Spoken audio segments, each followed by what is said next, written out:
Moin Moin, ein kleines Update wieder. Ist nicht allzu viel passiert, da ich ja, wie ihr wisst, berufstätig bin und so quasi in jeder freien Minute am LKW weiterbaue, aber nichtsdestotrotz ist die Zeit momentan recht knapp. Daher zwar ein kurzes und kleines Update zu den bisherigen Sachen, die eine der größten oder beziehungsweise für mich persönlich die angenehmste Sache von den allen. Unsere Wände sind jetzt mittlerweile weiß hier an der Sitzecke. Die Sitzecke an sich ist immer noch ein Provisorium, das ist die nächste und auch die letzte große Baustelle in dem Koffer, also im Innenausbau. Die ganzen Komponenten, die sind schon da, sprich die Schwerlastauszüge, das Holz und. Was noch fehlt, sind die Polster. Die werde ich sehr wahrscheinlich komplett anfertigen lassen auf Maß. Die Polsterkisten jetzt.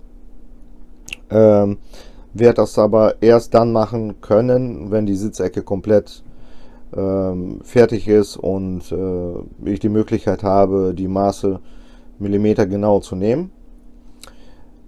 Wie gesagt, das ist so die letzte Baustelle hier drin im Bereich Innenausbau.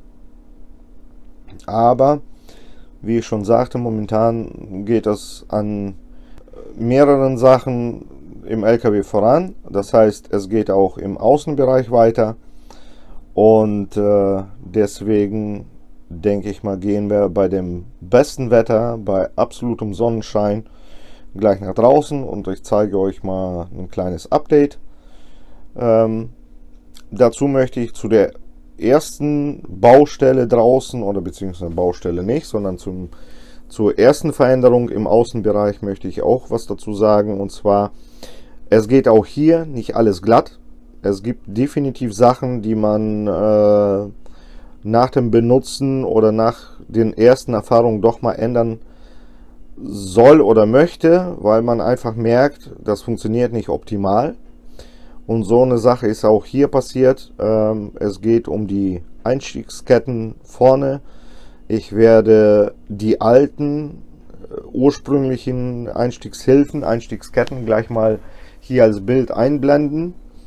Das war eine sehr massive Kette, allerdings eine Stahlkette. Durch die Länge und durch die Bauweise habe ich dann doch festgestellt, die gibt erstmal zu viel nach, und zweitens, was mich am meisten gestört hat, die fing schlichtweg an zu rosten, und Rost mag ich so gar nicht.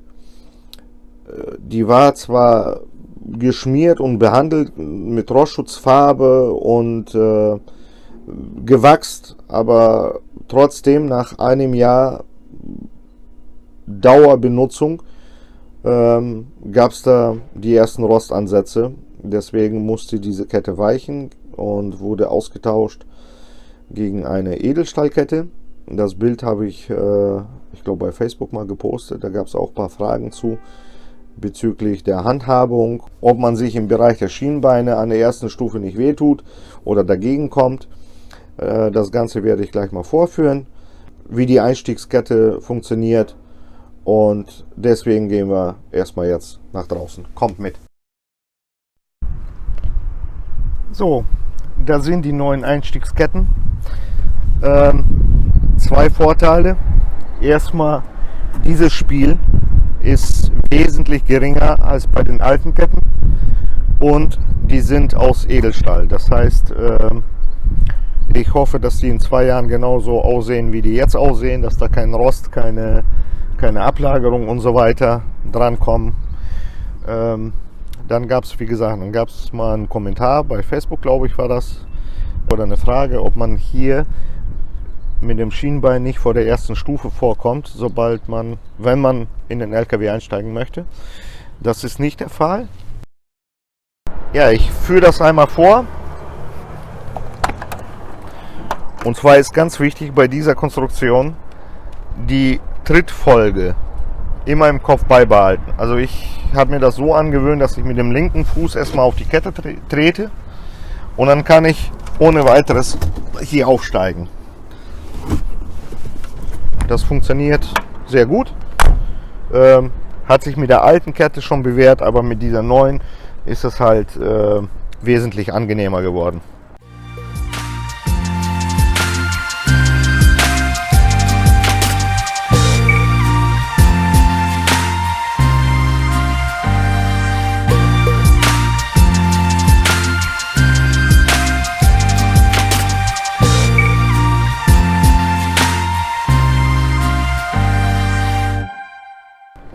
Ja, jetzt kommen wir zu einer anderen Geschichte, und zwar müssen wir dann um den LKW einmal drum zukommen.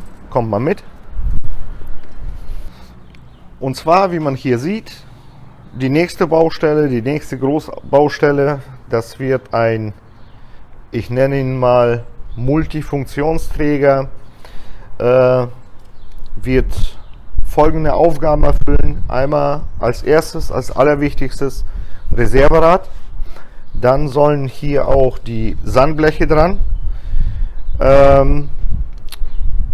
Des Weiteren, wie man hier unten schon sieht, sind 2 Rückfahrkameras vorbereitet. Diese kommt ganz oben auf den Träger mit drauf, so dass die quasi mit einem ganz scharfen Winkel direkt hinterm LKW filmt oder das Bild zeigt, und die mit dem kurzen Kabel, die wird so ein bisschen weitwinklig Aufnahmen liefern. Dann habe ich vor, die Entlüftung von meinen Schmutzwassertanks auch hier dran verlegen. Damit spare ich eine Bohrung oder 2 Bohrungen in einem Koffer. Also nach oben oder zur Seite hin, sondern ich gehe einfach durch den Boden für die Entlüftung durch den Hauptrahmen durch und werde die hier über den Träger nach oben befördern, so dass die unangenehmen Gerüche und so weiter einfach übers Dach abgetragen werden.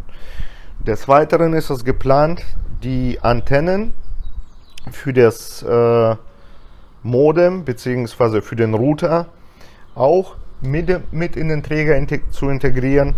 Auch eine Beleuchtung für die sichere Rückfahrt wird hier auch mit integriert. Und was wir uns noch überlegt haben, hier kommen noch oben 2 Ausleger, die dann quasi schwenkbar sind. Die werden dann dazu dienen, einmal das Reserverad abzunehmen, einmal in diese Richtung oder in die Richtung, je nachdem vom Sicherheitsaspekt, wie man dann steht bei einem Platten. Also kommen 2 Ausleger oben drauf, und an diese Ausleger werden auch noch Hängesessel mit befestigt, beziehungsweise die Möglichkeit wird dadurch gegeben, dass man 2 Hängesessel hier befestigen kann und auch die Sandbleche dann quasi klappen kann und die als Tisch nutzen kann. Ja, so ist vorerst der Plan. Der Bau geht weiter. Ich hoffe, dass in den nächsten 2 bis 3 Wochen ich damit durch bin und das Ganze zum Verzinken gehen kann. Bedient wird das sehr wahrscheinlich alles mit einer 230 Volt Winde. Ich habe ja die Stromverteilung ziemlich nah am Heck. Insofern kann ich da eine Steckdose installieren, eine extra Steckdose für die Winde. 230 Volt deswegen, weil ich somit die Kabelquerschnitte wirklich auf Minimum reduzieren kann. Die Winde, die hat ungefähr um die 500 Watt Leistung. Insofern bin ich da, denke ich mal, auf einer sehr sicheren Seite. Und die Winde möchte ich auch so platzieren, dass sie abnehmbar ist, dass sie nicht den Witterungsverhältnissen immer ausgesetzt ist. Und der zweite Grund, warum ich die Winde abnehmbar haben möchte, ist einfach nur Diebstahl. Weil weder die Winde soll geklaut werden, noch mein Reserverad. Und wenn die Winde nicht da ist und nicht bedienbar ist, ist das, denke ich mal, auch ein Sicherheitsaspekt, dass das Rad halt da bleibt, wo es bleiben soll.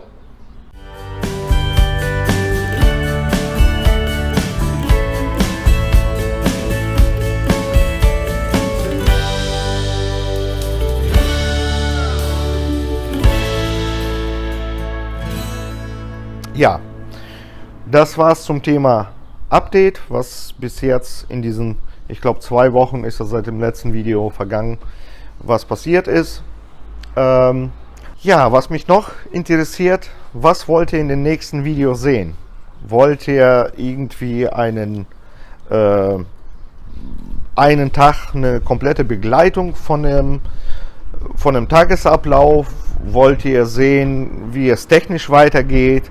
Habt ihr irgendwelche persönlichen Fragen oder beziehungsweise interessiert euch, was ich zum Beispiel esse oder wie ich koche? Wie das mit dem Strom abläuft? Oder habt ihr Fragen zu meinem Hund? Haut das in die Kommentare.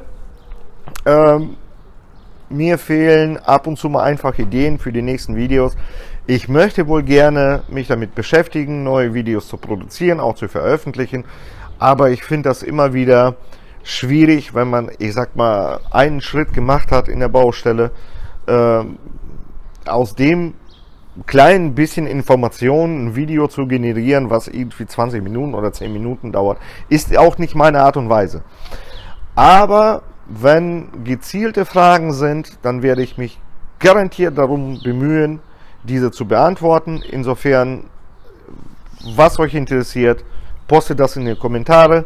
Ich lasse mir das durch den Kopf gehen und dann sehen wir uns im nächsten Video. Bis dahin.